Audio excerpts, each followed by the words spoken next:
je suis ravie de vous retrouver pour cette nouvelle capsule. Je suis Vanessa Millet, coach philanthrope, conférencière et j'accompagne toutes les personnes qui le veulent à oser être soi, à mieux s'affirmer face aux autres, à gagner en confiance et en affirmation de soi, à développer une communication harmonieuse et à faire des prises de parole en public rayonnantes. Alors si vous avez envie de vivre une formation ou un accompagnement avec moi, eh bien je serais ravie de vous retrouver. En plus, aujourd'hui, avec tous les moyens qu'on a, eh bien, c'est possible, soit en présentiel, soit à distance, depuis chez vous. Vous retrouverez toutes les informations sous la vidéo. Alors, je continue dans ma série sur Parole d'Ama. Tout est en vous. Et, eh bien, à nouveau, je vais aller feuilleter ce petit livre au hasard. On va voir où est-ce qu'il m'amène aujourd'hui. Hop, hop, hop, hop, hop, hop, hop, hop. Allez. Ah, ça c'est assez drôle. Voir au-delà des rituels et des traditions. Ça vous inspire quoi, ça?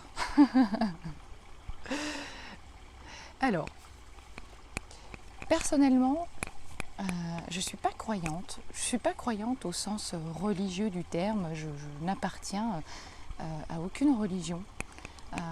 Et d'ailleurs, il y a deux religions différentes dans ma famille. Vous voyez, ma mère est catholique, mon père est juif.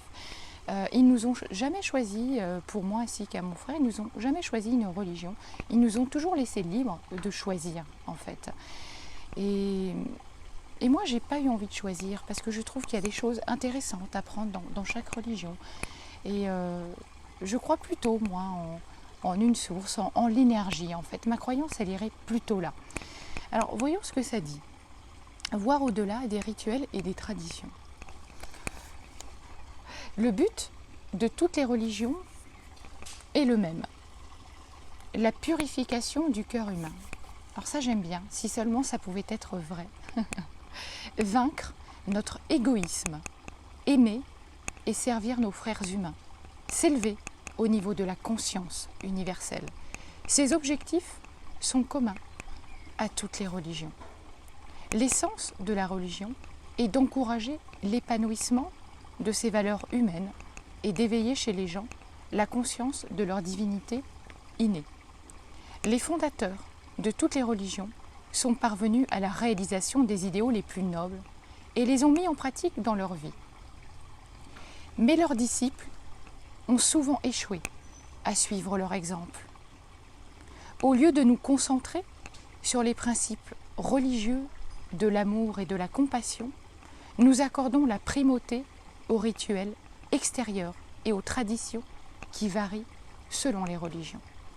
C'est ainsi que ces religions, qui sont à l'origine, qui visaient à apporter la paix et à éveiller le sens de l'unité, ont servi à répandre la guerre et les conflits. Il ne s'agit pas de nier l'importance des disciples et des traditions religieuses. Elles ont en effet leur rôle à jouer. Elles sont nécessaires à notre développement spirituel. Mais n'oublions jamais que ces traditions constituent le moyen d'atteindre le but, non le but lui-même. Je vous invite encore une fois à réfléchir à ce que vous suscitent ces paroles qui sont pour moi très très riches. Je vous souhaite une très belle journée et je vous retrouve demain pour une prochaine capsule. Comme d'habitude, si vous l'avez aimé, un pouce vers le haut, partagez-la et abonnez-vous à ma chaîne YouTube. À très vite.